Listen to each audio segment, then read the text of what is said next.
9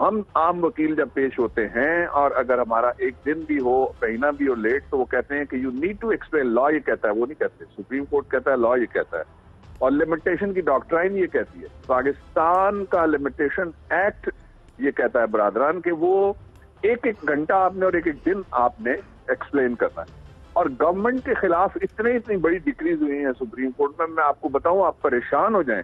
انہوں نے کہا کہ گورنمنٹ کو بھی رعایت نہیں ہے, اور یہ واحد لوگ تھے جنہوں نے اس اسٹیٹس کو میں سے فائدہ اٹھایا, اور پھر اس کے بعد اب یہ مرحلہ یہاں پہ آ کے پہنچا ہے.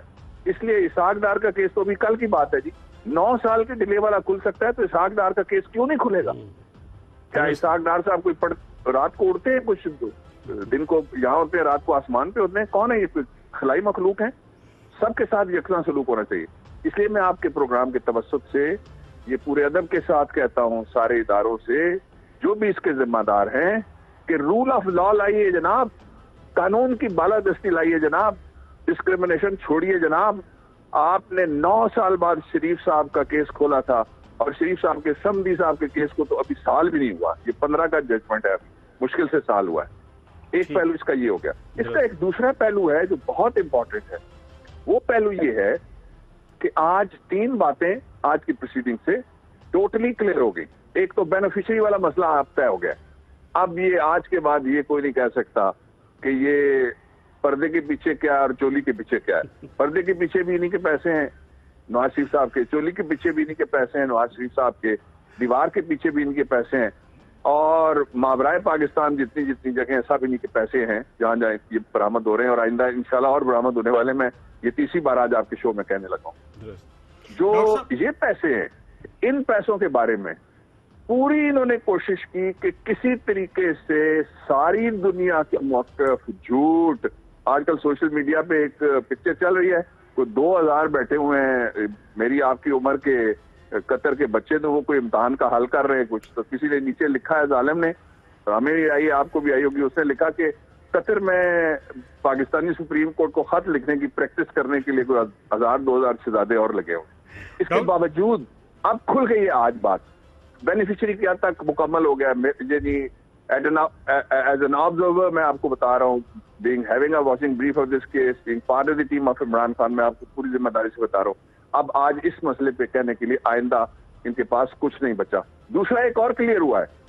دیکھیے پاکستان میں کس کس بات پہ اچھل پڑتے تھے جو کم حوصلے والے منصف تھے, لوگوں کو سزائیں دیتے تھے, لوگوں کو عذاب دیتے تھے اپنی طرف سے, لوگوں کے رزق پہ اٹھ کے گلا دباتے تھے.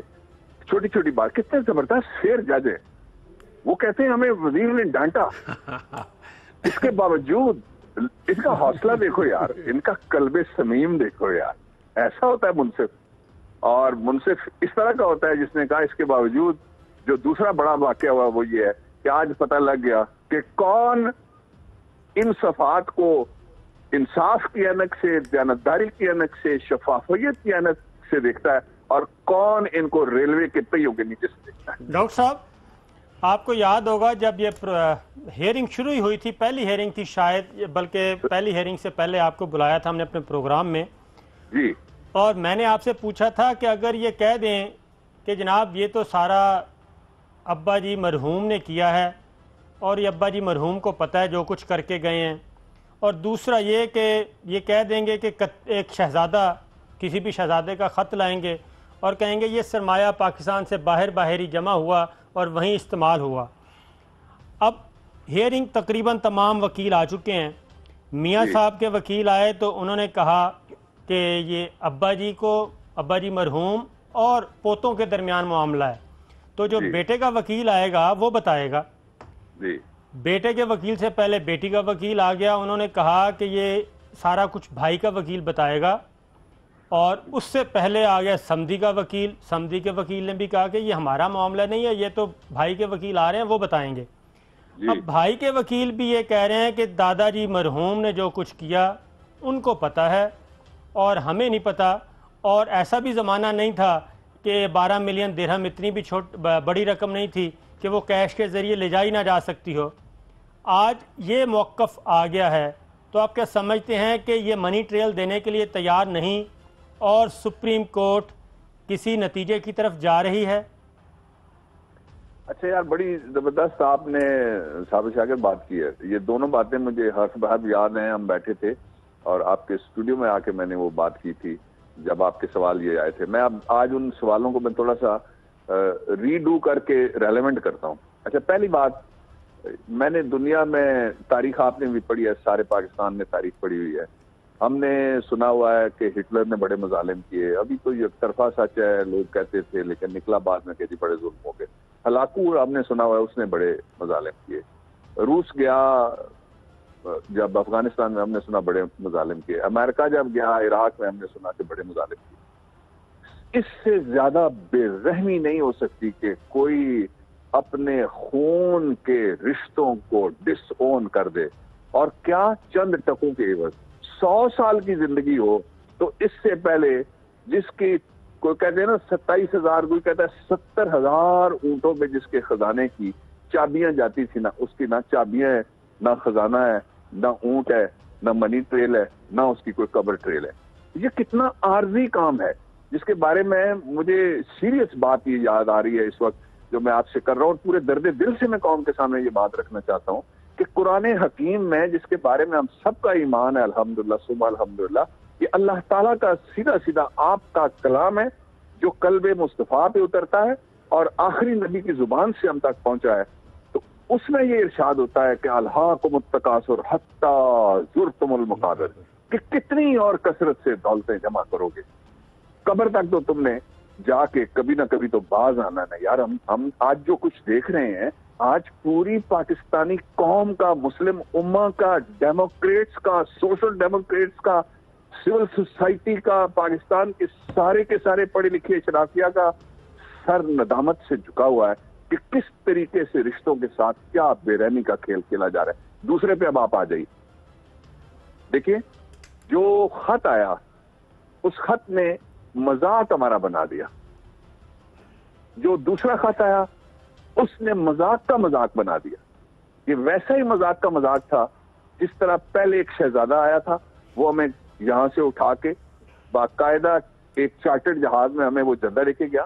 جب ہم وہاں پہنچے، ہم نے کہا ہم نے کوئی معاہدہ نہیں کیا. صابر شاکر، عارف اور سمی نے نکال کے معاہدہ تھا جی یہ 10 خط ہیں.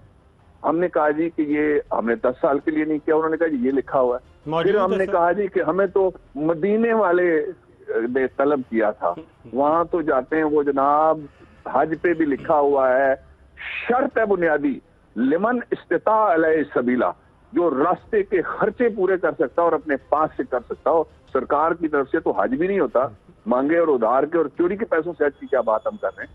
تو اس لیے آج پاکستان کی قوم پہ جو تیسرا ایشو کلیئر ہو گیا ہے وہ یہ ہے کہ پاکستان کی قوم کے ساتھ چوری نہیں، ڈکیتی ہوئی، اور اس ڈکیتی کے کھرے سیدھے نواز شریف صاحب کے پاس پہنچے ہیں.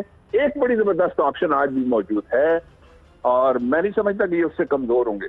میں اپوزیشن کا ایک سٹنگ پارلیمنٹرین ہونے کے باوجود دیانتداری سے یہ سمجھتا ہوں اس سے یہ طاقتور ہو گئے، یہ کہیں کہ میں جا رہا ہوں، جس کیس میں مقدمہ چلانا ہے چلاؤ، میں عدالتوں کا اسی طرح سے سامنا کروں گا جس طرح سے ذوالفقار علی بھٹو نے عدالتوں کا سامنا کیا. جی بھٹی صاحب، بے نظیر بھٹو نے کیا. جی بھٹی صاحب. بسم اللہ الرحمن الرحیم. بابر صاحب، جیسے آپ فرما رہے ہیں، میرے خیال میں تو یہ کیس پہلے دن سے سیدھا منی ٹریل ہے ہی نہیں. اسحاق ڈار کا ایفیڈیوٹ منی ٹریل ہے، باقی تو منی لانڈنگ ہے وہ بتائیں گے نہیں.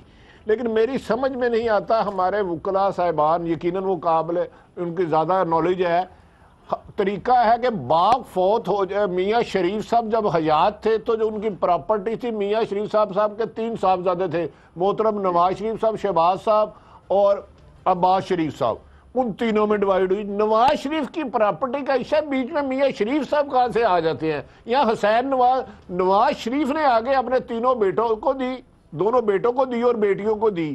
اتنا سیدھا کیس ہونے کے باوجود ہم سمجھ میں نہیں آ رہا کیوں اتنا الجھتے جا رہے ہیں کہ جی منی ٹریل بتائے. منی ٹریل ہوتی تو وہ پہلے دن دے دیتے. جو آدمی قوم کے سامنے غلط بیانی کرے، اسمبلی جہاں قانون سازی ہے وہاں غلط بیانی کرے، جن کی صاحبزادی خود 2011 میں کہے کہ میری یا میرے بہن بھائیوں کی کوئی پراپرٹی نہیں ہے، جن کے صاحبزادے آ کے کہے الحمدللہ میری ہے. ابھی اور آپ کو یاد ہوگا کہ انہوں نے کہا ہے کہ ایک اور میرا گھر ہے جو میری والدہ کے نام ہے. تو اب اس کیس میں اور کتنے سال لگیں گے، کتنی صدیاں لگیں گی؟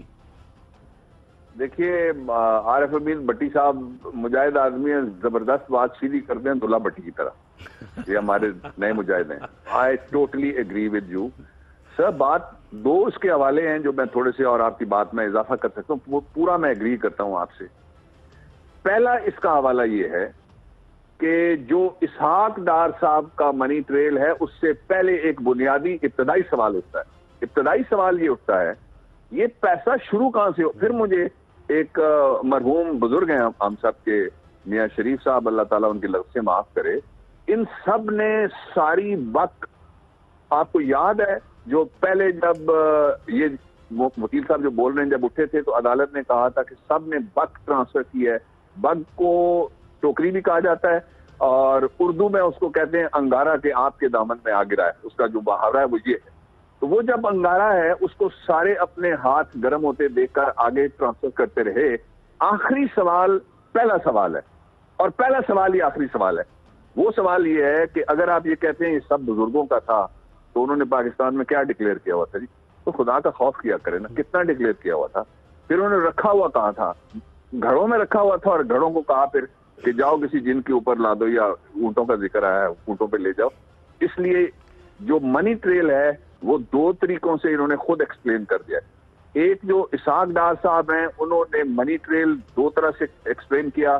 ایک انہوں نے یہ کہا کہ مجھے آپ فل پارڈن دیجئے جناب، مجھے معافی دیجئے، مجھے تلافی کر دیجئے گا. اور فل پارڈن اتنی کہ جب وہ دینے والے نہیں رہے تو تب بھی ان کو معافی ہی ملی.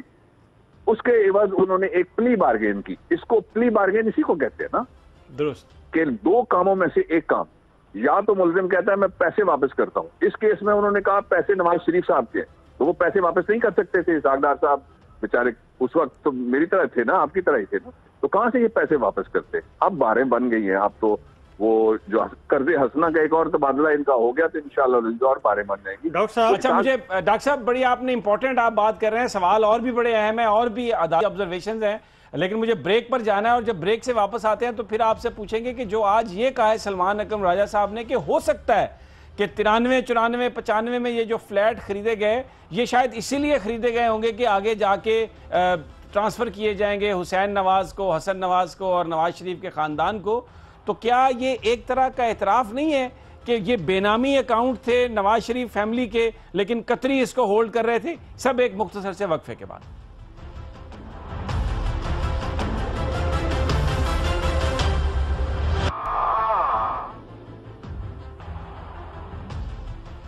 ویلکم بیک ناظرین، چلتے ہیں ڈاکٹر بابر اعوان صاحب کی طرف. ڈاکٹر صاحب آپ میری آواز سن رہے ہیں؟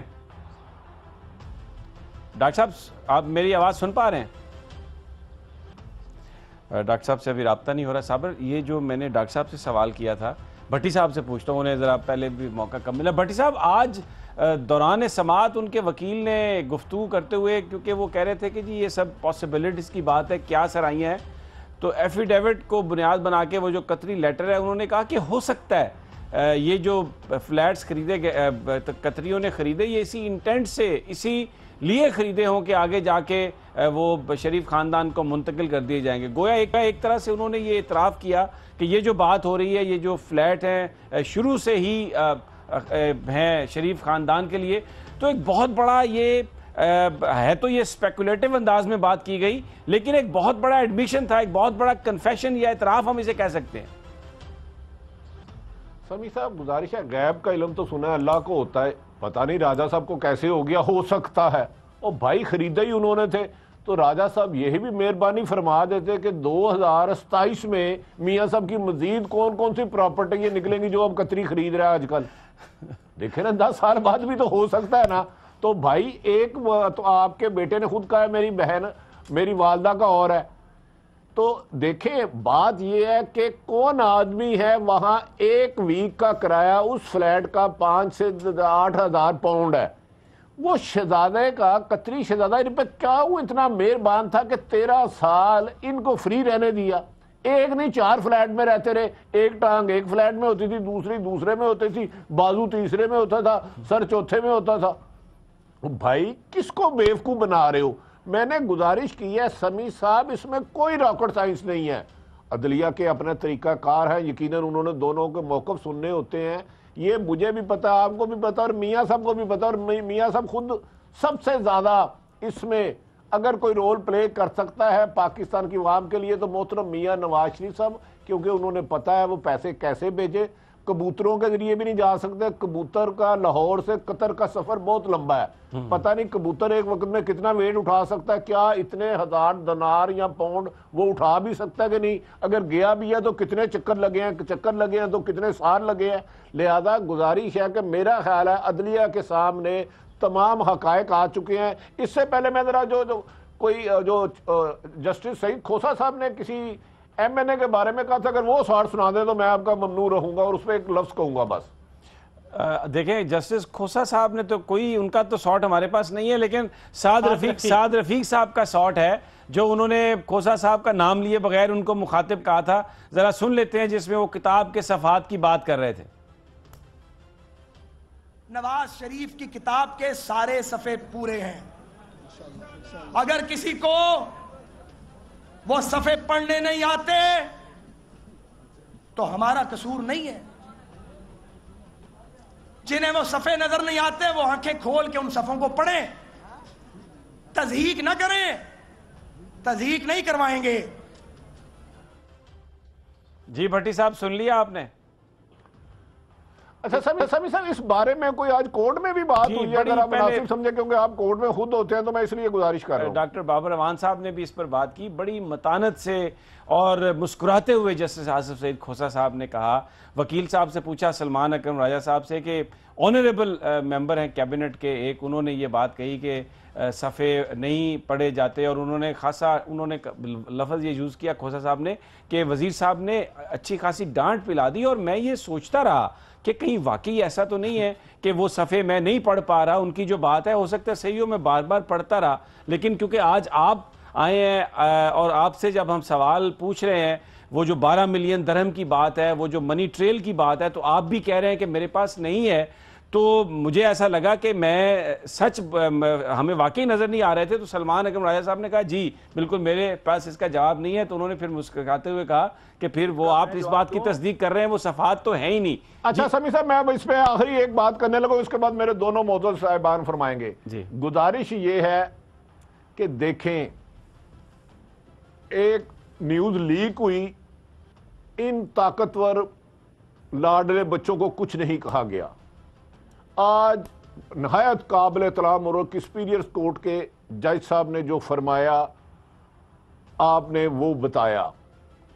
2-3 دن پہلے انہوں نے خواجہ صاحب نے ایئر وائی پر بھی اپنے جو فرمادات تھے فرمائے, تو ان کے لیے اتنا ہی عرض ہے کہ جو اعلیٰ ظرف ہوتے ہیں ہمیشہ جھک کر ملتے ہیں, سراہی سرنگو ہوتی ہے پیمانہ بھر جانے کے بعد. آپ ایٹم بم نہیں کھاتے, اداروں کو بھی ڈرا رہے ہو, صحافیوں کو بھی ڈرا رہے ہو, آپ فوج کو بھی نیچے لگا رہے ہو. اور آج جو معزز جج صاحب نے فرمایا, مجھے افسوس ہے ہمارے پولیٹیشین کاش سیاست کو خدمت سمجھے, سیاست کو دھمکیے اور ڈرونے خواب نہ بنائیں. جی ڈاکٹر بابر امان صاحب. اچھا 2 باتیں. جی ایک تو میں پہلے یہ جو خالی صفحے کی طرف بعد میں آنا چاہتا ہوں. پہلے میں ایک بات کر رہا تھا, میں نے پہلے آپ کو کہا اور قوم سے کہا کہ میں دکھے دل اور درد دل کے ساتھ یہ بات کر رہا ہوں, وہ میں مکمل کر لوں. لیکن اس میں مجھے خدشہ یہ ہے کہ کہیں مفت کا مشورہ نواز شریف صاحب کو نہ مل جائے جو میں بات کرنے لگا ہوں. یہ ایک نیا سوال ہے جو اس سے پہلے پاکستان میں کسی جگہ نہیں اٹھا. عدالت کے اندر, عدالت کے باہر, مفت میں جو چیز بھی ملے ڈاکٹر صاحب وہ نہیں چھوڑتے. چلیں پھر مفت پیش خدمت ہے جی. یہ اس سے پہلے کسی نہ لکھا گیا, کہیں نہ بولا گیا, نہ کہا گیا جو میں بات آپ کہنے لگا ہوں. یہ گورنمنٹ کے لیے بہت زبردست قسم کی ٹپ ہے, اور ایک ان کے لیے بہت زبردست قسم کی پتلی گلی ہے جس میں سے وہ سارا کچھ ثابت کر سکتے ہیں, جو میں آپ کی اجازت سے پیش خدمت کر رہا ہوں. اور صابر شاکر صاحب کی فرمائش سے یہ بی بی کے کیس میں کور کرنے آتے تھے, میں بی بی کا وکیل تھا اس زمانے سے جناب, اور مار کھانے والوں میں سمیع ابراہیم صاحب بھی تھے اور بولنے والوں عارف بھٹی صاحب بھی تھے. بات یہ ہے کہ یہ گئے قطر میاں شریف صاحب. میں غلط ہوں تو مجھے کہنا نہیں تاکہ میں آگے بات بڑھاؤں. گئے نا جی؟ جی گئے بالکل. یہ گئے دبئی. گئے بالکل. یہ کس پہ گئے؟ ہوائی جہاز تھا نا. جی بالکل. ٹھیک ہے, تو ریکارڈ تو موجود ہے نا ہوائی اڈے پہ. اگر گئے ہوں تو پھر ہی ڈاکٹر صاحب موجود ہوگا نا. ایک سیکنڈ. اور دیکھیں اونٹوں پہ بہت کچھ انہوں نے ٹرانسفر کیا ہے, تو سفر بھی اس طریقے سے کیا جا سکتا ہے. ایک منٹ نہیں, آلٹرنیٹ روٹ آج بٹی صاحب نے اشارہ دیا, میں اشارہ مکمل کرنے لگا ہوں. آلٹرنیٹ روٹ بھی قوم کے سامنے رکھتے ہیں. دیکھیے پہلی بات یہ ہے کہ جو ٹریولنگ الٹرنیٹیز ہیں وہ ابھی اب دیکھیں ان کی شیخ رشید صاحب کے ایک مقدمے میں انہوں نے کہا جی اچھا یہ باہر جاتے رہے, ٹھیک ہے, اور مقدموں میں یہ کہتے ہیں کہ فلاں جگہ سے وہ اسٹیل مل کا چیئرمین PIA میں بیٹھا, پنڈی آ کے وہ اترا ایئرپورٹ میں, اس لیے وہ وزیر اعظم ہاؤس رشوت دینے چلا گیا. یہ بھی مقدمے انہوں نے چلایا نا, جب یہ خود احتساب کر رہے تھے لوگوں کے خلاف کہ آپ کراچی سے بیٹھے ہیں پنڈی اترے ہیں, تو اس کا مطلب یہ آپ کسی کو رشوت دینے جا رہے ہیں. اچھا اس کے بعد دوسرا طریقہ میں بتاتا ہوں, فارن آفس کے پاس تو ریکارڈ ہے نا, پرائم منسٹر کے ابا جی جا رہے ہیں اور اسٹیٹ ٹو اسٹیٹ ریلیشن ہے, وہاں وہ ریکارڈ نکال کے فارن آفس والے یہاں سے دے دیں. اب انہوں نے گھریلو ملازم بٹھایا, میں اسی لیے کہہ رہا تھا, وہ کہیں گے جی ریکارڈ ہم نے بنا لیا, نیا لے کے آ جائیں گے. تیسری بات ایک اور راستہ بھی ہے اسی کو ثابت کرنے کا, ونڈیکیٹ کر دیں گے اپنی پوری تینوں نسلیں قوم کے سامنے. تیسرا راستہ یہ ہے کہ وہ قوم کو سچ بتا دیں. نہیں بتائیں گے. اب میں آتا ہوں جو عارف حمید بھٹی صاحب کہتے ہیں کہ جی یہ اتنے پیسے اور یہ سارا کچھ ٹریل کدھر گیا, کبوتر اٹھا نہیں سکتا, راستے میں باز ہوتے ہیں, وہ علاقائی بازوں کا ہے, اور وہ تو یہاں کے پرندے نہیں چھوڑتے, ان کے باز تو وہاں کیا چھوڑتے ہوں گے, اس لیے کبوتر کا تو سوال ہی پیدا نہیں ہوتا. یہ ہو سکتا ہے کہ اب ڈیفینس جس طرح دیکھیں نا, آج انہوں نے کہا نا, وکیل نہیں بولتا جی ہم تو انڈر انسٹرکشن بول رہے ہوتے ہیں. آج نواز شریف صاحب بولے, آج ان کے صاحبزادی اور صاحبزادے بولے نا, جی میں وکیل سے کیوں کہوں, وکیل تو وہاں اور 100 مسلم لیگ نون کا جا سکتا ہے, کسی کو بولنے دیں گے. وکیل ہو تو ظفر علی شاہ کو کہیں, سب سے پرانا وکیل ہے جو کھڑے ہوئے تھے اس وقت ان کے لیے, اب ساری خود معافیا مانگ کے دیگچے اٹھا کے باورچیوں کو لے کے ملک سے باہر بھاگ گئے تھے, وہ بیچارے یہاں رولتے رہے ہمارے ساتھ. تو ایک آسان نسخہ یہ ہے کہ یہ جن کو صفے نظر آ گئے تھے نا, یہ بتائیں گے کہ پاکستان اور قطر کے درمیان ایک ریلوے لائن ہے اور اس میں پیسے گئے تھے اور ریلوے سے ریکارڈ لیں. ٹھیک, ریلوے لائن تو ہے نا قطر اور پاکستان کے درمیان, جس طرح ان کو صفے نظر آتے ہیں. اگر یہ واقعی ثابت کر دے ان کے وکیل صاحب کل کہ کبوتر کے ذریعے پیسے گئے, کیونکہ کبوتر کی امیگریشن بھی نہیں ہوتی, وہ عموماً اوپر سے جاتا ہے, تو پھر پاسبلٹی ہے ان کی بچت ہو جائے, کبوتروں کے ذریعے گیا وہ پیسہ. سر میں بتاؤں آپ کو, نہیں نہ ہوتی وہ کہیں لائن کیوں میں نہیں آتا. میں آپ کو تینوں جوانوں کو یہ بات بتانا چاہتا ہوں. تھینکس فار کالنگ اس جوان. ان کے ہاں ہیں نا, آپ تو جوان کا مطلب ہے you are all fighters as well.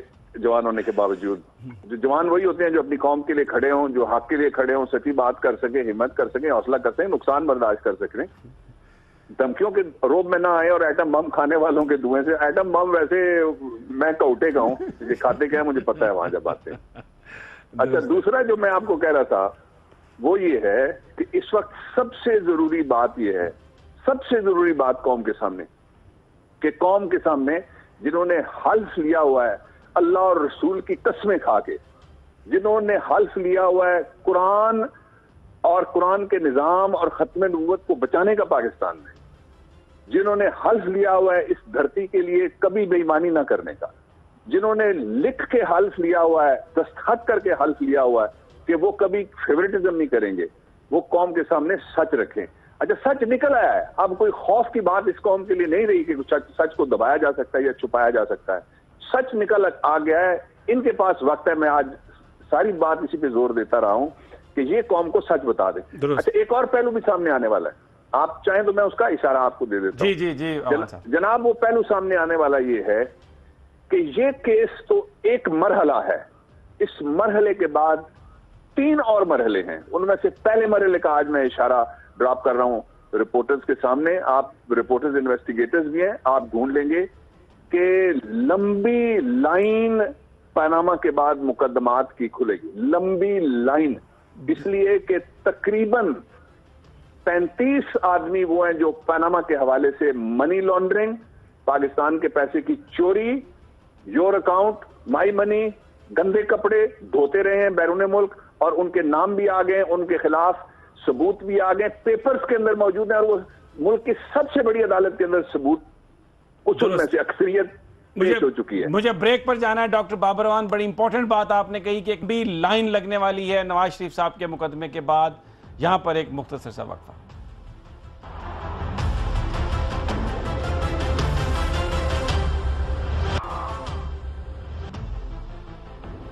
Welcome back ناظرین. اب ایک دوسرا موضوع ہے, وہ بھی بڑا امپورٹنٹ ہے. حافظ سعید صاحب کو ہاؤس اریسٹ کیا گیا. صابر ذرا بتائیے یہ کیا ہے؟ یہ آپ مجھے بتا رہے تھے کہ متبادل حکمت عملی ہے.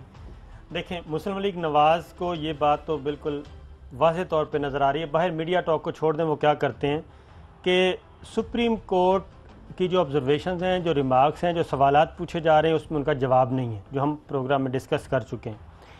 اب مسلم لیگ نواز ایک نیا نیریٹو دے رہی ہے واشنگٹن کو, انڈیا کو, ویسٹ کو, کہ جناب ہم ہیں اصل میں آپ کے لائک مائنڈڈ, ہم یہ کام کرنا چاہتے ہیں, یہ کر رہے ہیں, لیکن ہمیں سزا دی جا رہی ہے پاناما کیس میں, اور ہمیں ہٹانے کے لیے پلان تیار کیا جا رہا ہے. اگر ہم ہوں گے تو آپ کے مفادات کو آگے لے کر چلیں گے, اگر ہم نہیں ہوں گے اور پاناما کیس میں کچھ اور ہو جائے گا تو پھر یہ ساری چیزیں نہیں ہوں گی. تو یہ ایک نیا نیریٹو بلڈ باقاعدہ طور پہ ان کے اعلیٰ دماغ بیٹھے ہیں کہ اگر جانا ہی ہے تو پھر اس طریقے سے جایا جائے اور اس طریقے سے الجھ کے جایا جائے. ڈاکٹر بابر اعوان صاحب یہ اپنے آپ کو بتانے کی کوشش کر رہے ہیں ویسٹ کو کہ ہم آپ کی ڈارلنگ ہیں, سپریم کورٹ ہمیں سزا اس لیے دے گی کہ ہم نے حافظ سعید کو اریسٹ کیا اور اس کے علاوہ بلاگرز کے معاملے میں فوج کو اس کو ڈالا, تو یہ متبادل حکمت عملی کام کرے گی آپ سمجھتے ہیں؟ دیکھیں اس وقت میں آئی ٹوٹلی اگری, جو آپ لوگ بات کر رہے ہیں میں ان سے آپ سے مجھے اتفاق ہے. یہ ٹریک 1 ہے. ٹریک 2 یہ ہے کہ ایک ان کا اتحاد وہ ہے کہ جس اتحاد کے ایک رکن عرب میں جاتے ہیں اور عرب میں جا کے وہ اس ملک میں 50,000 لوگوں کا جلسہ کرتے ہیں, وہاں شہزادے ان کے سامنے بیٹھے ہوئے ہیں ان کے دوست, اور جلسہ کر کے وہ واپس آتے ہیں جب, تو پھر اس ملک کے وہ فوجی پریڈ میں شرکت کرتے ہیں, اپنا الائنس شو کرتے ہیں. جب یہاں فوجی پریڈ ہو رہی تھی تو برج الخلیفہ کے اوپر اس وقت ہندوستان کا پرچم لہرا رہا تھا, اور وہاں جو یہ ساری دنیا نے دیکھا. تو یہ ٹریک 2 یہ ہے, ایک تو جو آپ کہہ چکے, میں اضافہ کرتا ہوں, ٹائم تھوڑا ہوگا. ٹریک 2 یہ ہے کہ ایشیا سے جو پاکستان کے ارد گرد کے ممالک, وہاں سے یہ تاثر دیا جائے کہ نواز شریف سے زیادہ کوئی بڑا خادم جو اس وقت کی نئی امریکی انتظامیہ ہے وہ ان کو نہیں مل سکتا. اور لیکن ان کی اگلی ایک ڈیفیکلٹی آ گئی ہے. مجھے کیونکہ ڈاکٹر صاحب ٹائم کم ہے, مجھے بھٹی صاحب کی بھی انپوٹ لینی ہے. بالکل آپ نے دوسرا. جی بھٹی صاحب. سمی صاحب میں کہیں دیکھ رہا تھا کہ بھارتی ہائی کمشنر کے مطالبے پر انہیں بند کیا گیا. ہم بھائی بھارتی ہائی کمشنر سے مطالبہ کرتے ہیں, وہ میاں صاحب کو کوئی ٹریل ہی بتا دے یار بھائی کیسے لے کے گئے تھے اتنا خربوں روپیہ باہر, ہم پاکستان بیچاری قوم اس عذاب سے نکلا ہے. ڈاکٹر صاحب یہ بڑی زبردست ڈیمانڈ کی ہے انہوں نے, اگر کچھ آپ کمنٹ کرنا چاہیں اس پہ. صابر پھر اس کے بعد آپ. جی یہ بڑا سچ ہے جی, اگر وہ ان سے مطالبہ کریں گے تو وہ مان جائیں گے. انہوں نے ان کے مطالبے پہ یہاں پہ یہ کہہ رہے تھے نا امیگریشن کبوتروں کی دی, انہوں نے را کے چیف کی امیگریشن اور انڈیا کے پرائم منسٹر کی اور جندال کی نہیں کرائی. جی صابر. حافظ سعید پہ, جماعت الدعوہ پہ, فلاح انسانیت پہ پابندی لگانے کے لیے نہ ہی کوئی واشنگٹن سے بیان آیا, نہ ہی ابھی دلی سے آیا. یہ خود انہوں نے صرف اور صرف اس کو کاؤنٹر کرنے کے لیے کہ پاناما کیس سے توجہ ہٹے اور ہم ویسٹ کے سامنے ہیرو بنے, اور یہی وجہ ہے کہ آج بھارتی ہائی کمشنر نے اسلام آباد میں ویلکم کیا اس فیصلے کو, اور انہوں نے کہا کہ ہماری یہ خواہش بھی تھی اور ڈیمانڈ بھی تھی. بہت بہت شکریہ صابر آپ کا, بہت شکریہ عارف عبید بھٹی صاحب اور بابر اعوان صاحب. بڑی افسوسناک بات کہ پاناما پیپرز جو کرپشن کی کہانی ہے اس کے مقابلے میں نیریٹو بنانے کے لیے حافظ سعید جیسے آدمی کو گرفتار کیا جس سے پاکستان کو کوئی خطرہ نہیں. ناظرین یہ تھا آج کا رپورٹر. کل پھر انشاءاللہ آپ سے ملاقات ہوگی. اجازت دیجیے. اللہ نگہبان.